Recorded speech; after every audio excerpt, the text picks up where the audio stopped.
പ്രിയപ്പെട്ടവരെ നമസ്കാരം.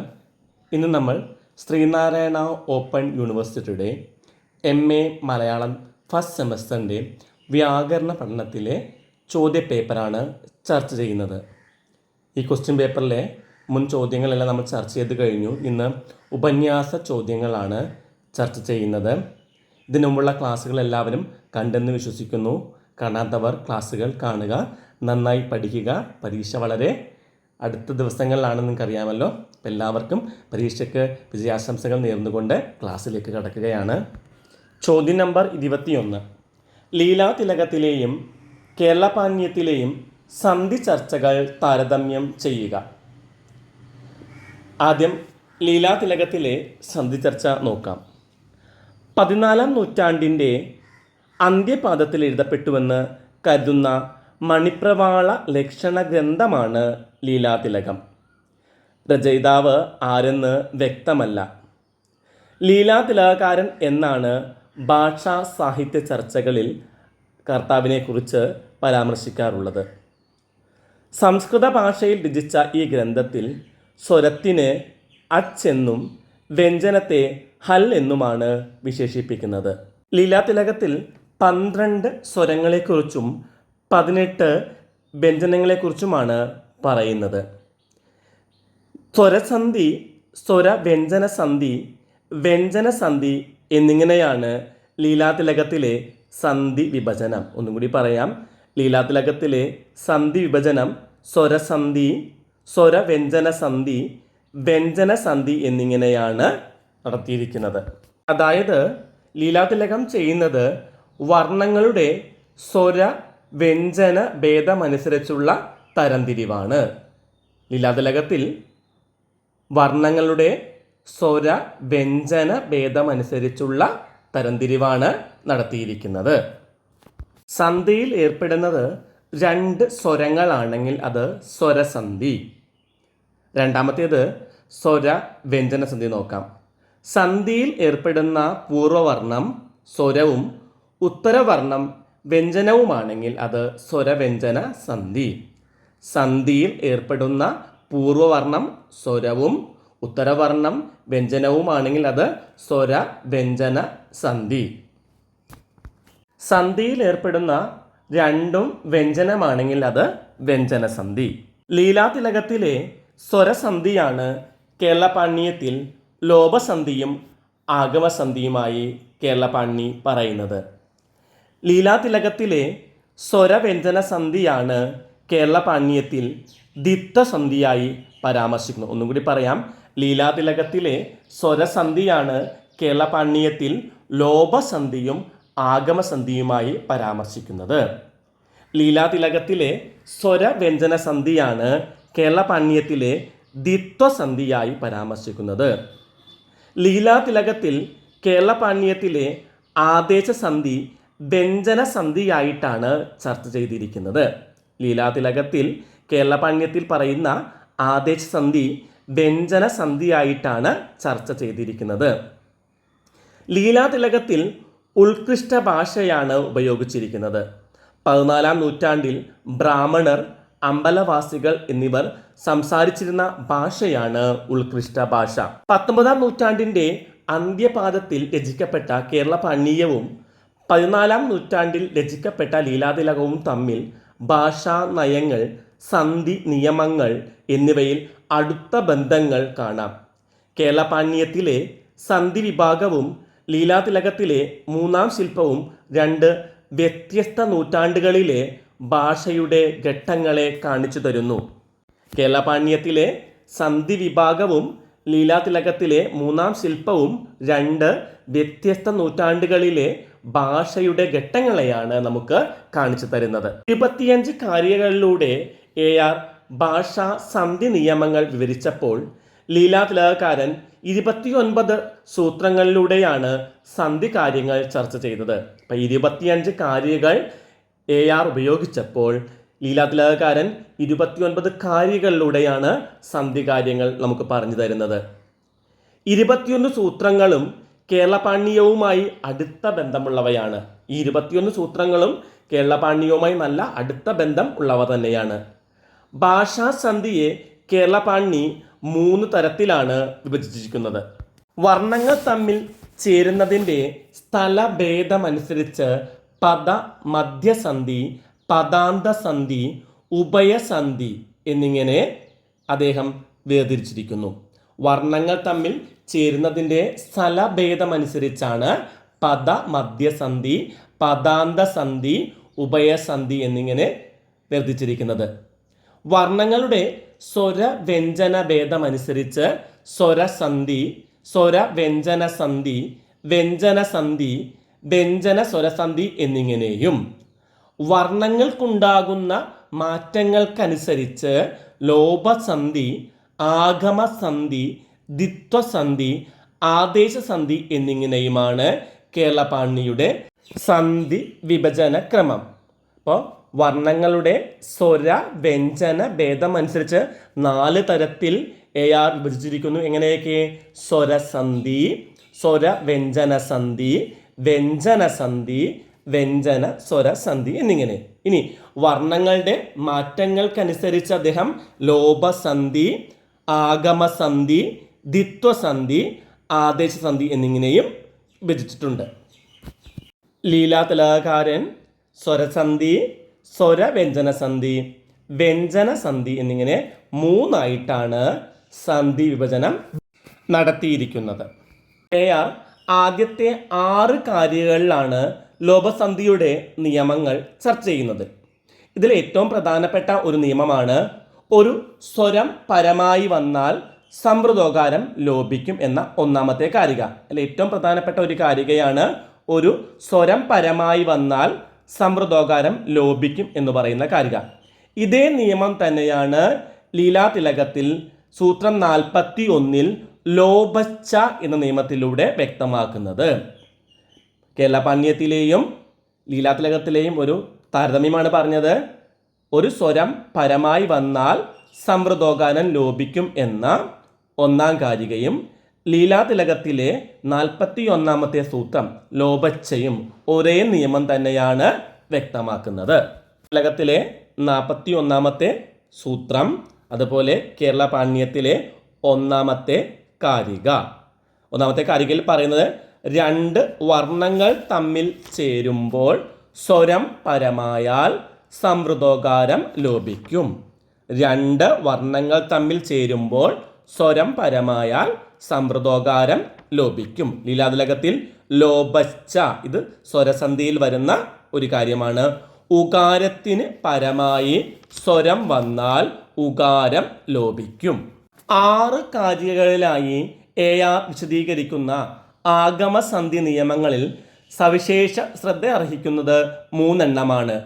7, 8, 9 കാരികകൾ.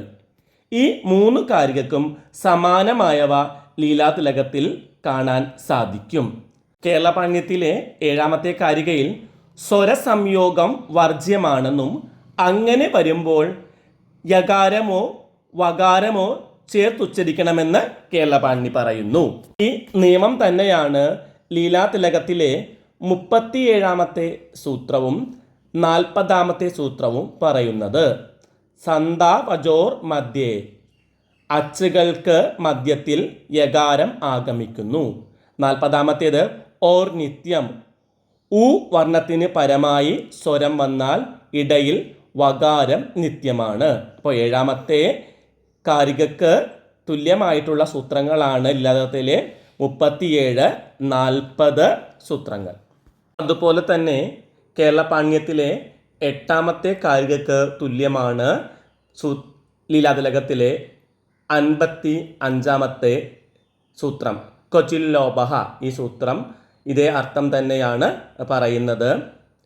9ാമത്തെ കാരിക വകാരാഗമേ ചേരും ചുട്ടെഴുത്തുകൾ മുന്നിലും എന്ന് പറയുന്ന ആ കാരികക്ക് തുല്യമായ സൂത്രം ലീലാതിലകത്തിൽ കാണാം. 38ാമത്തേതാണ് അദ്വിതയോഹോ കേവലയോർവഹ, സ്വരസന്ധിയെക്കുറിച്ച് പറയുന്നിടത്താണ്.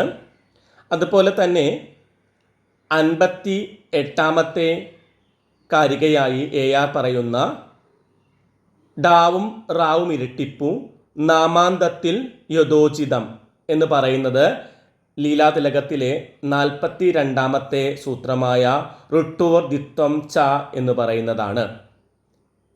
അങ്ങനെ നിരവധി സൂത്രങ്ങൾ നമുക്കിങ്ങനെ താരതമ്യം ചെയ്യാനായിട്ട് സാധിക്കും. കേരളപാണ്ഡ്യത്തിൽ 17ാമത്തെ കാരികയിൽ പറയുന്ന ചുട്ടെഴുത്തിനു പിന്നിൽ വന്നാൽ മെയ്യേതും ദ്വിത്വമാർന്നിടും.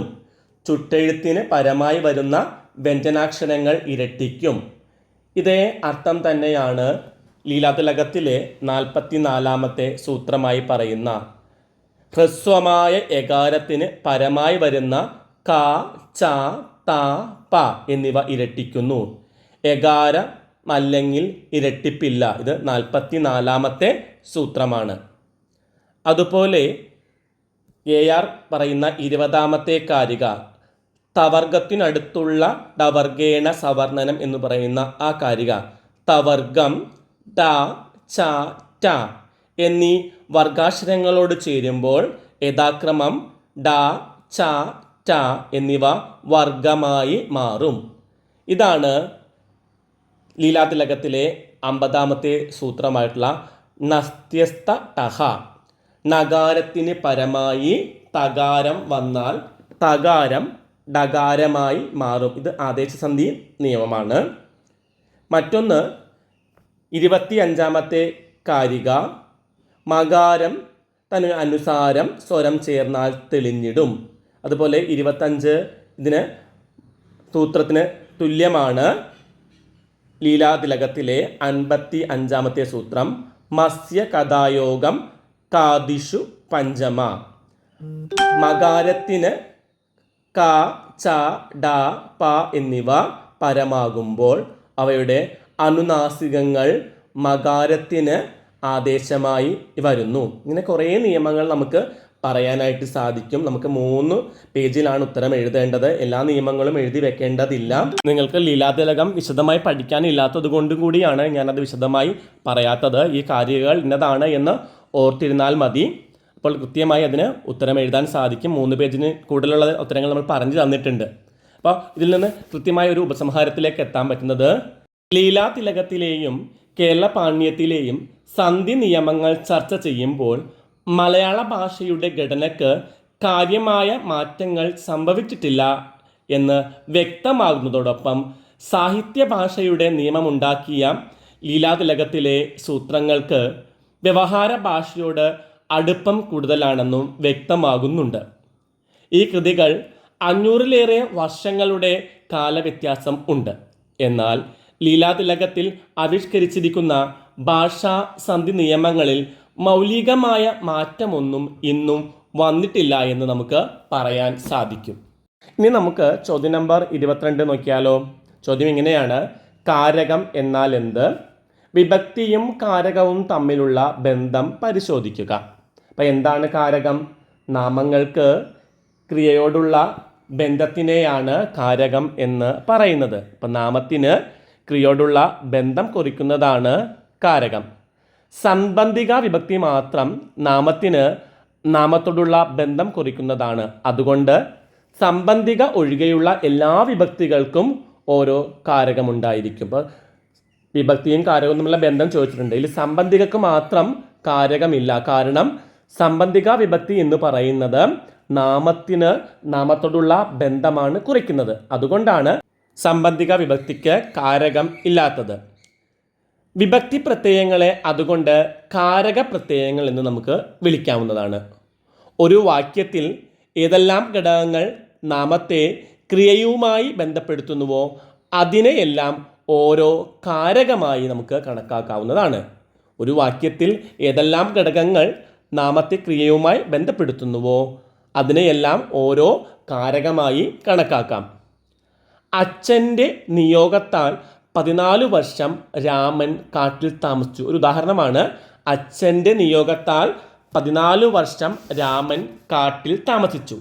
ഇവിടെ രാമൻ എന്ന നാമത്തെ താമസിച്ചു എന്ന ക്രിയയുമായി ബന്ധിപ്പിക്കുന്നത് അച്ഛൻ്റെ നിയോഗത്താൽ 14 വർഷം കാട്ടിൽ തുടങ്ങിയ മറ്റു ഘടകങ്ങളാണ്. ഒന്നുകൂടി പറയാം. ഇവിടെ രാമൻ എന്ന നാമത്തെ താമസിച്ചു എന്ന ക്രിയയുമായി ബന്ധിപ്പിക്കുന്ന ഘടകങ്ങൾ എന്ന് പറയുന്നത് അച്ഛൻ്റെ, നിയോഗത്താൽ, 14 വർഷം, കാട്ടിൽ തുടങ്ങിയ മറ്റു ഘടകങ്ങളാണ്. അവ ഓരോന്നും ഓരോ കാരകമാണ്. ഇവയിൽ ഏതെങ്കിലും ഒരു ഘടകത്തെ മാറ്റിയാൽ വാക്യത്തിന് പൂർണ്ണമായ അർത്ഥം ലഭിക്കുകയില്ല. ഇപ്രകാരം ഒരു വാക്യത്തിൻ്റെ അർത്ഥം പൂർണ്ണമാകുന്നതിന് ഒരു പദത്തെ മറ്റു പദങ്ങളുമായി ബന്ധിപ്പിക്കുന്നതിനെയാണ് ആകാംക്ഷ എന്ന് പറയുന്നത്. ഒരു വാക്യത്തിന് അർത്ഥം പൂർണ്ണമാകുന്നതിന് ഒരു പദത്തെ മറ്റു പദങ്ങളുമായി ബന്ധിപ്പിക്കുന്നതിനെയാണ് ആകാംക്ഷ എന്ന് പറയുന്നത്. ഒരു ക്രിയയുടെ ആകാംക്ഷയെ പൂർത്തീകരിക്കുന്നതാണ് കാരകം. അപ്പോൾ ഒരു ക്രിയയുടെ ആകാംക്ഷയെ പൂർത്തീകരിക്കുന്നതാണ് കാരകം. കാരകങ്ങൾ 7 വിധം ഉണ്ട്. അപ്പോൾ നോക്കാം ഓരോ കാരകങ്ങളും. ഒന്നാമത്തേത് കർത്തൃകാരകമാണ്.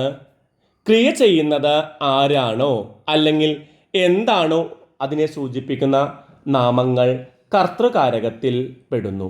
കർത്തൃകാരകം നിർദ്ദേശിക വിഭക്തിയുടെ കാരകമാണ്. ഏത് ക്രിയക്കും വ്യാപാരം എന്നും ഫലം എന്നും 2 അംശങ്ങളുണ്ട്. ഇതിൽ ക്രിയയുടെ വ്യാപാരം നടത്തുന്ന ആളാണ് കർത്താവ്. ഏതൊരു ക്രിയക്കും വ്യാപാരം, ഫലം എന്നീ 2 അംശങ്ങളുണ്ട്. ക്രിയയുടെ വ്യാപാരം നടത്തുന്ന ആളാണ് കർത്താവ്. അതുകൊണ്ട് തന്നെ മറ്റെല്ലാ കാരകങ്ങളെക്കാളും പ്രാധാന്യം ഉള്ള കാരകമാണ് കർത്തൃകാരകം. കർത്തൃകാരകം എന്ന് കാണിക്കാൻ യാതൊരു തരത്തിലുള്ള പ്രത്യയങ്ങളും ചേർക്കാറില്ല. സ്വതന്ത്രമായി നിൽക്കുക എന്നതാണ് ഇതിൻ്റെ സ്വഭാവം. ഉദാഹരണം, അപ്പു പാട്ട് പാടുന്നു. ഇവിടെ കർത്തൃകാരകം എന്ന് പറയുന്നത് അപ്പുവാണ്. അപ്പു പാട്ട് പാടുന്നു. രണ്ടാമത്തേത് കർമ്മകാരകമാണ്. ഇത് പ്രതിഗ്രാഹിക വിഭക്തിയുടെ കാരകമായിട്ടാണ് വരുന്നത്. കർത്താവിൻ്റെ ക്രിയക്ക് അടിസ്ഥാനമായി നിൽക്കുന്നതാണ് കർമ്മകാരകം. കർത്താവിൻ്റെ ക്രിയക്ക് അടിസ്ഥാനമായി നിൽക്കുന്നതാണ് കർമ്മകാരകം എന്ന് പറയാം. ക്രിയ ആരെ അല്ലെങ്കിൽ എന്തിനെ ബാധിക്കുന്നുവോ അതിനെ കുറിക്കുന്ന നാമങ്ങൾ കർമ്മകാരകത്തിൽ പെടുന്നു. ക്രിയ ആരെ അല്ലെങ്കിൽ എന്തിനെ ബാധിക്കുന്നുവോ അതിനെ കുറിക്കുന്ന നാമങ്ങളാണ് കർമ്മകാരത്തിൽ വരുന്നത്. അവൻ പുസ്തകം വായിച്ചു. അവൻ പുസ്തകം വായിച്ചു. പിന്നെ ഞാൻ ചായ കുടിച്ചു. ഇതെല്ലാം ഉദാഹരണങ്ങളാണ്. പ്രതിഗ്രാഹിക വിഭക്തിയുടെ പ്രത്യയം എ ആണ്. പ്രതിഗ്രാഹികയിൽ അമ്മയെ, അച്ഛനെ, കാറ്റിനെ ഒക്കെ നമുക്ക് ഉദാഹരണമായിട്ട് പറയാവുന്ന പ്രതിഗ്രാഹികയുടെ വിഭക്തി പ്രത്യയമാണ് എ. മൂന്നാമത്തെ കാരകമാണ് സാക്ഷി കാരകം. ക്രിയ ആരോട് അഥവാ എന്തിനോട് ബന്ധപ്പെടുന്നുവോ അതിനെ കുറിക്കുന്ന നാമം സാക്ഷികാരകത്തിൽ ഉൾപ്പെടുന്നു. ക്രിയ ആരോട് അഥവാ എന്തിനോട് ബന്ധപ്പെടുന്നുവോ അതിനെ കുറിക്കുന്ന നാമമാണ് സാക്ഷികാരകത്തിൽ ഉൾപ്പെടുന്നത്. സംയോജികയിലാണ് സാക്ഷികാരകം വരുന്നത്. ഉദാഹരണം പറയാം, ഞാൻ ഈശ്വരനോട് പ്രാർത്ഥിച്ചു. ഞാൻ അമ്മയോട് പറഞ്ഞു. ഓടാണ് ഇവിടെ. അപ്പോൾ സംയോജികയുടെ എന്ന് പറയുന്ന വിഭക്തിക്ക് പ്രത്യയമായിട്ട് വരുന്നത് ഓട്, കാരകം സാക്ഷി. ഓർക്കുക, സംയോജികയുടെ വിഭക്തി പ്രത്യയം ഓടാണ്, കാരകം സാക്ഷി. നാലാമത്തേത് സ്വാമി കാരകം. ആർക്ക് അല്ലെങ്കിൽ എന്തിന് ക്രിയ ഉതകുന്നുവോ അതിനെ കുറിക്കുന്ന നാമം സ്വാമി കാരകത്തിൽപ്പെടും. ആർക്ക് അല്ലെങ്കിൽ എന്തിന് ക്രിയ ഉതകുന്നുവോ അതിനെ കുറിക്കുന്ന നാമം സ്വാമി കാരകത്തിൽ പെടും. സ്വാമി കാരകം ഉദ്ദേശികയിലാണ് വരുന്നത്. അവൻ അവൾക്ക് പുസ്തകം നൽകി. അവൻ അവൾക്ക് പുസ്തകം നൽകി. ഉദ്ദേശികയുടെ വിഭക്തി പ്രത്യയങ്ങൾ ഉ, ക്ക്. അതിൻ്റെ കാരകം സ്വാമി. അപ്പം അമ്മയ്ക്ക്, അച്ഛന്, കാറ്റിന്, ഇതൊക്കെ ഉദ്ദേശികയിൽ വരുന്നതാണ് കേട്ടോ. അടുത്തത് കരണകാരകം. ഒരു ക്രിയ നടത്തണമെങ്കിൽ കർത്താവിന് ചില ഉപകരണങ്ങൾ വേണ്ടിവരും. ആ ഉപകരണങ്ങളെയാണ് കരണകാരകമെന്ന് പറയുന്നത്. ഒരു ക്രിയ നടത്തണമെങ്കിൽ കർത്താവിന് ചില ഉപകരണങ്ങൾ വേണ്ടിവരും. ആ ഉപകരണങ്ങളെയാണ് കരണകാരകം എന്ന് പറയുന്നത്. ഉദാഹരണം അമ്മ കുട്ടിയെ വടികൊണ്ട് തല്ലി എന്നത് ഉദാഹരണമാണ്.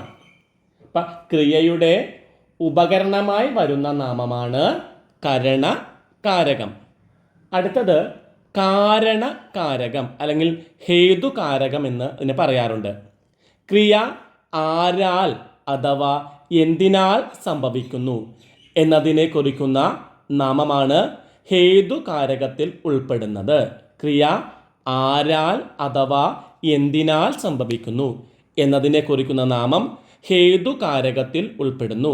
ദേഷ്യത്താൽ അവൻ അങ്ങനെ പറഞ്ഞു. ദേഷ്യത്താൽ അവൻ അങ്ങനെ പറഞ്ഞു. ഇത് പ്രയോജിക വിഭക്തിയിലാണ് ഇത് വരുന്നത്. എൻ്റെ പ്രത്യയം ആൽ. അമ്മയാൽ, അച്ഛനാൽ, കാറ്റിനാൽ ഇതൊക്കെ വരുന്നത് ഹേതുകാരകത്തിൽ അല്ലെങ്കിൽ കാരണകാരകത്തിലാണ് കേട്ടോ. അടുത്തത് അധികരണ കാരകമാണ്. അധികരണ കാരകം എന്ന് പറഞ്ഞാൽ ക്രിയാനിർവഹണത്തിൻ്റെ സ്ഥലകാലങ്ങൾ ആണ് അധികരണ കാരകം. ക്രിയാനിർവഹണത്തിൻ്റെ സ്ഥലകാലങ്ങളാണ് അധികരണ കാരകം. അതിൽ അല്ലെങ്കിൽ എന്തിൽ എന്നതിനെ കുറിക്കുന്ന നാമം അധികരണ കാരകത്തിൽ പെടുന്നു. അധികരണ കാരകത്തെ കുറിക്കാൻ ആധാരികയുടെയും ആധാരിക ആഭാസത്തിൻ്റെയും പ്രത്യയങ്ങളാണ് ഉപയോഗിച്ചു വരുന്നത്. ഇൽ, കൽ, അത്ത് എന്നിവയാണ് ഉദാഹരണം. എള്ളിൽ എണ്ണയിരിക്കുന്നു. നാമങ്ങൾക്ക് ക്രിയയോടുള്ള സംബന്ധം കാരകവും നാമങ്ങൾക്ക് നാമങ്ങളോടുള്ള സംബന്ധം സംബന്ധികയുടെ അർത്ഥവുമാകയാൽ സംബന്ധികക്ക് കാരകമില്ലെന്ന് പറയാം. ഇന്നത്തെ ക്ലാസ് നമുക്കിവിടെ അവസാനിപ്പിക്കാം. മറ്റൊരു ക്ലാസ്സുമായി കാണും വരെ എല്ലാവർക്കും നന്ദി, നമസ്കാരം. എല്ലാവരും നല്ല രീതിയിൽ പഠിച്ച് നല്ല മാർക്ക് വാങ്ങിക്കാൻ ഒരിക്കൽ കൂടി ആശംസിച്ചുകൊണ്ട് നിർത്തുന്നു.